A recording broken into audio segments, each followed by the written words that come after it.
اگلے دن رانیہ کی رخصتی کے سب انتظام ہو چکے تھے۔ جب رانیہ دلہن بنی اپنے کمرے میں افسردہ سے شکل بنائے بیٹھی تھی، اس کی کچھ سہیلیاں کمرے میں آتی ہیں اور رانیہ کو بتاتی ہیں کہ بارات آ چکی ہے۔ رانیہ چپ چاپ بیٹھی رہتی ہے، کوئی رد عمل ظاہر نہیں کرتی، ایسے جیسے اسے کوئی دلچسپی نہ ہو۔ اتنے ٹائم میں رانیہ کی ماں کمرے میں آتی ہے اور رانیہ کی دوستوں سے کہتی ہے، سب تیار ہے نا؟ بارات آ چکی ہے۔ جب میں کہوں رانیہ کو باہر لے آنا۔ جی آنٹی، رانیہ کی ایک دوست بولتی ہے، اور یہ کہہ کر رانیہ کی ماں کمرے سے باہر چلی جاتی ہے۔ رانیہ کو بہت غصہ آ رہا تھا، اس کا دل چاہ رہا تھا کہ وہ کہیں بھاگ جائے، لیکن کہاں، وہ کہیں جا بھی نہیں سکتی تھی۔ پھر رانیہ کے نمبر پر فارس کی کال آتی ہے۔ رانیہ غصے سے کال کٹ کر دیتی ہے۔ بار بار کال آتی ہے لیکن رانیہ ریسیو نہیں کرتی۔ پھر ایک میسج آتا ہے، اپنی تصویر تو سینڈ کرو، میں دیکھنا چاہتا ہوں میری محبت کیسی لگ رہی ہے، فارس۔ رانیہ میسج کو پڑھ کر فون آف کر دیتی ہے اور کہتی ہے، تم بہت پچھتاؤ گے جو تم نے کیا ہے۔ اتنی دیر میں رانیہ کی ماں کی آواز آتی ہے کہ رانیہ کو باہر لے آؤ۔ رانی نہ چاہتے ہوئے اٹھتی ہے اور اپنے دوستوں کے ساتھ باہر کی طرف چلی جاتی ہے۔ رانیہ کو فارس کے پاس بٹھایا جاتا ہے۔ فارس رانیہ کو بڑے پیار سے دیکھ رہا تھا۔ رانیہ اس کے اس طرح دیکھنے پر آکورڈ فیل کرتی ہے اور غصے سے اس کی طرف دیکھتی ہے۔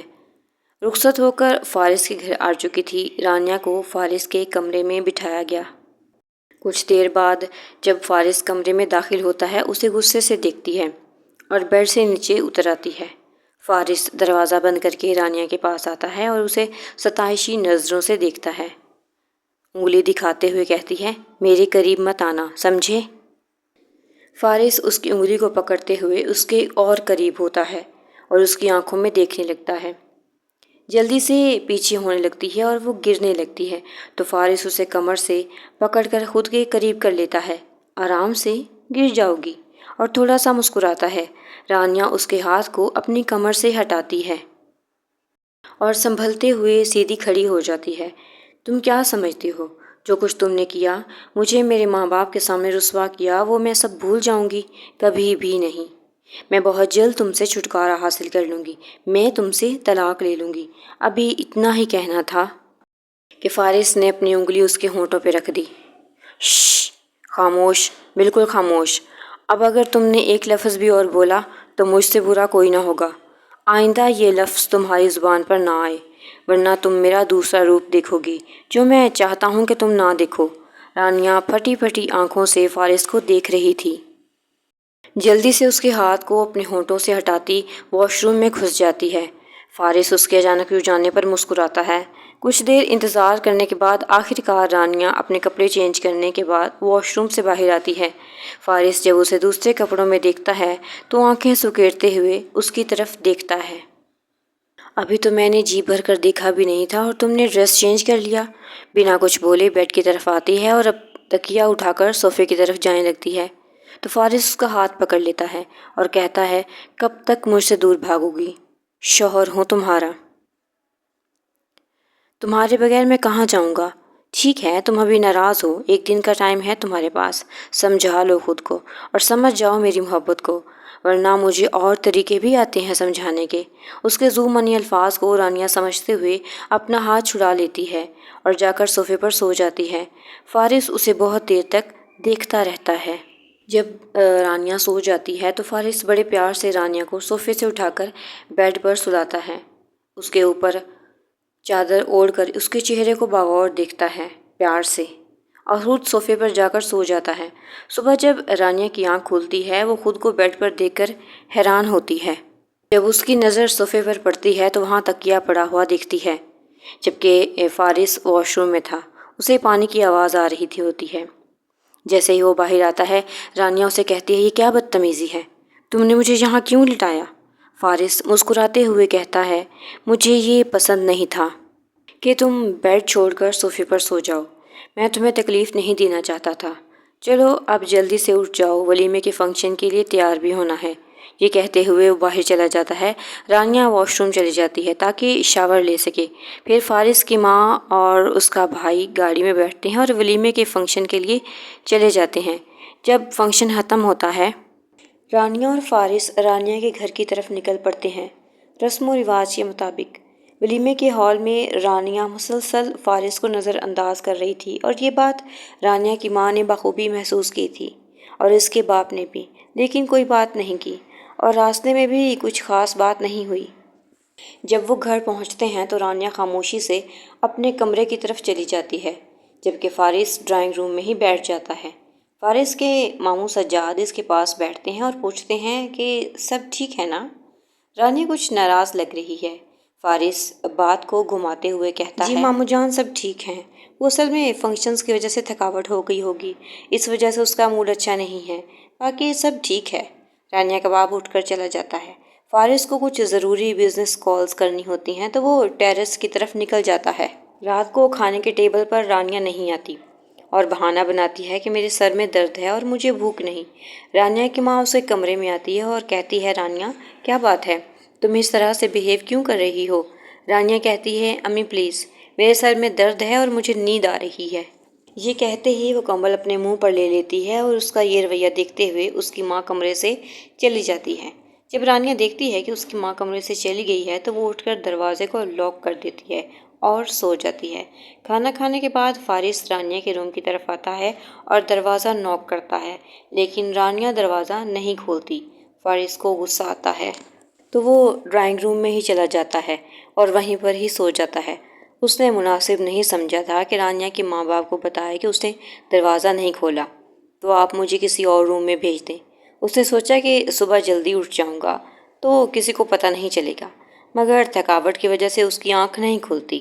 صبح جب رانیہ کا باپ نماز پڑھنے کے لیے اٹھتا ہے تو وہ دیکھتا ہے کہ فارس باہر ڈرائنگ روم میں سو رہا ہوتا ہے۔ اس کو بہت شرمندگی ہوتی ہے۔ نماز پڑھنے کے بعد وہ واپس جاتا ہے اور رانیہ کی ماں سے بات کرتا ہے کہ وہ رانی کو سمجھائے۔ رانیہ کی ماں کہتی ہے، ٹھیک ہے، وہ ناشتے کے بعد رانیہ سے بات کرے گی۔ ناشتہ کرنے کے بعد رانیہ کی ماں رانیہ سے کہتی ہے، یہ ذرا کمرے میں آؤ، مجھے تم سے کچھ بات کرنی ہے۔ رانیہ غصے سے فارس کی طرف دیکھتی ہے۔ وہ سمجھ جاتی ہے کہ فارس نے ہی کوئی بات کی ہوگی اس کی ماں سے، جبکہ فارس ناشتہ کرنے کے بعد اپنے آفس کال کرتا ہے اور کہتا ہے کہ آج تو نہیں لیکن کل وہ ضرور آفس آئے گا، کیونکہ کچھ میٹنگز پینڈنگ پڑی ہیں اور کچھ ضروری ہدایات کرنے کے لیے وہ باہر ٹیرس کی طرف چلا جاتا ہے۔ رانیہ کی ماں رانیہ سے کہتی ہے، تمہارا رویہ فارس کے ساتھ اچھا نہیں ہے اور یہ بہت بری بات ہے۔ تمہیں یہ جاننا بہت ضروری ہے کہ تم اب اس کی بیوی ہو۔ بیوی تو بہت پہلے کی تھی، لیکن اب تم اس کے گھر میں موجود ہو، اس لیے تمہیں اس کا خیال رکھنا چاہیے اور اپنا رویہ ٹھیک رکھنا چاہیے۔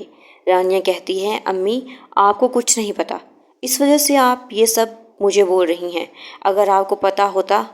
ابھی اس نے اتنا ہی کہا تھا کہ رانیہ کی ماں نے اس سے کہا کہ جانتی ہوں میں سب کیا ہوا، تمہیں پتہ بھی ہے تمہارے ابو کو کاروبار میں ہونے والے اتنے بڑے لاس سے کس نے بچایا؟ فارس نے۔ اگر وہ ڈیلرز سے بات نہ کرتا اور اپنے شیئرز ہمارے کاروبار میں نہ ڈالتا تو ہمارا کاروبار ڈوب چکا ہوتا اور ہم سڑکوں پر آ جاتے۔ اور رہی بات اس دن کے واقعے کی، تو وہ بھی ہمیں سچائی بتا چکا ہے کہ اس نے ایسا کچھ نہیں کیا جیسا ہم لوگوں نے سمجھا۔ اب پتہ نہیں تم کون سا غصہ پالے بیٹھی ہو۔ رانیہ حیرت سے اپنی ماں کی طرف دیکھتی ہے اور کہتی ہے، آپ کو پتہ ہے نا اس دن میں نے کچھ نہیں کیا، کیسے اس نے مجھے آپ لوگوں کے سامنے ذلیل کیا۔ رانیہ کی ماں کہتی ہے، بیٹا ایسا کچھ نہیں ہوا جیسا تم سمجھ رہی ہو، مجھے اور تمہارے بابا کو پتہ چل چکا ہے۔ اور رانیہ کی ماں رانیہ کو گلے لگا لیتی ہے اور کہتی ہے، فارس کا خیال رکھنا، ایسے لوگ دنیا میں بہت کم ہوتے ہیں، اس نے ایک دفعہ بھی تمہاری شکایت ہم سے نہیں کی۔ تمہارا رویہ میں کل سے دیکھ رہی ہوں، اپنا منہ ٹھیک کرو، اب تیار ہو کر نیچے آؤ۔ رانیہ خاموشی سے اپنی ماں کی بات مانتی ہے اور تیار ہو کر نیچے چلی جاتی ہے، جہاں فارس پہلے ہی گاڑی میں اس کا انتظار کر رہا تھا۔ وہ خاموشی سے اپنے ماں باپ سے ملتی ہے اور گاڑی میں بیٹھ جاتی ہے۔ رانیہ کے چہرے پر اب غصہ نہیں تھا۔ فارس نے گاڑی گھر کے دروازے پر روکی اور رانیہ سے کہا، تم اندر جاؤ، مجھے کچھ کام ہے، میں وہ کر کے آتا ہوں۔ رانیہ فارس کی طرف دیکھتی ہے اور کہتی ہے، ٹھیک ہے، جلدی آئیے گا۔ فارس کو یہ سن کر حیرت ہوتی ہے اور وہ تھوڑا سا مسکراتا ہے اور کہتا ہے، بیگم جیسا آپ کا حکم۔ یہ کہتے ہی وہ گاڑی سٹارٹ کر کے واپس چلا جاتا ہے۔ رانیہ کمرے میں جاتی ہے اور اپنے رویے کے بارے میں سوچنا شروع کر دیتی ہے کہ اس نے فارس کے ساتھ اچھا رویہ نہیں رکھا، اسے ایسا نہیں کرنا چاہیے تھا۔ اب وہ سوچنے لگی کہ وہ کیسے فارس سے معافی مانگے۔ اب رانیہ فارس کے گھر آنے کا انتظار کرنے لگی۔ جب انتظار کر کر کے تھک گئی تو بیڈ پر ٹیک لگا کر بیٹھ گئی اور اس کی آنکھ لگ گئی۔ رات کے تقریباً 12 بجے فارس گھر آتا ہے تو فارس کی ماں اس کو کہتی ہے، بیٹا اتنا ٹائم کہاں تھے؟ تمہیں پتہ ہونا چاہیے کہ تمہاری ابھی نئی نئی شادی ہوئی ہے تو گھر پر کچھ ٹائم رہنا چاہیے۔ فارس اپنی ماں سے کہتا ہے، امی کچھ ضروری کام تھا، آئندہ اس چیز کا خیال رکھوں گا، اور یہ کہتا وہ اپنے کمرے کی طرف چلا جاتا ہے۔ دروازہ آہستہ سے کھولتا ہے اور اندر رانیہ کو بیڈ پر ٹیک لگائے سوتا ہوا دیکھتا ہے تو آہستہ سے اس کے قریب جاتا ہے، اس کے چہرے سے اس کے بالوں کو آہستہ سے پیچھے کرتا ہے اور پیار سے اس کے چہرے کو دیکھتا ہے، پھر نرمی سے اپنے ہاتھ سے اس کے گال کو چھوتا ہے۔ رانیہ کو اچانک اس کے چہرے پر کچھ محسوس ہوتا ہے تو وہ آنکھیں کھول لیتی ہے، فارس پیچھے ہو جاتا ہے۔ رانیہ اچانک فارس کو دیکھ کر کہتی ہے، آپ کہاں تھے؟ میں آپ کا انتظار کر رہی تھی۔ فارس اس کے اس جملے کو حیرت سے سنتا ہے، تم میرا انتظار کیوں کر رہی تھی؟ رانیہ تھوڑا سا شرمندہ ہوتی ہے، پھر ہمت جمع کرتے ہوئے کہتی ہے، فارس مجھے امی نے سب کچھ بتا دیا ہے تمہارے بارے میں، کہ تم نے ان کو اس دن والی بات کی حقیقت بتائی تو میں… فارس بہت توجہ سے رانیہ کی بات سن رہا تھا۔ ہاں تو تم… سن رہا ہوں، بتاؤ، رانیہ کہتے ہوئے ہچکچا رہی تھی۔ وہ میں آپ سے کہنا چاہتی تھی کہ رانیہ نیچے زمین کی طرف دیکھ رہی تھی، اس میں اتنی ہمت نہیں تھی کہ وہ اپنے رویے کی معافی فارس سے مانگ سکے، لیکن فارس کو سمجھ آ رہی تھی۔ پھر اچانک فارس نے اپنا ہاتھ اس کی کمر کے گرد کیا اور اسے کھینچ کر خود کے قریب کر لیا۔ رانیہ کی سانسیں تیز ہو گئیں اور شرم سے اس کے گال سرخ گئے۔ فارس کہتا ہے، بس اتنا صبر نہیں ہے مجھ میں آج کی رات پیچھے ہٹ جاؤں، بلکہ جو کل کی رات گزری تھی وہ بھی خدا جانتا ہے۔ اس نے کہتے ہی اسے زور سے گلے لگا لیا۔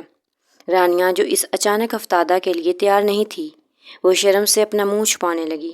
فارس نے مسکراتے ہوئے اس کے چہرے کو اپنے ہاتھوں میں لیا اور کہا، اچھا تو تم شرماتی بھی ہو؟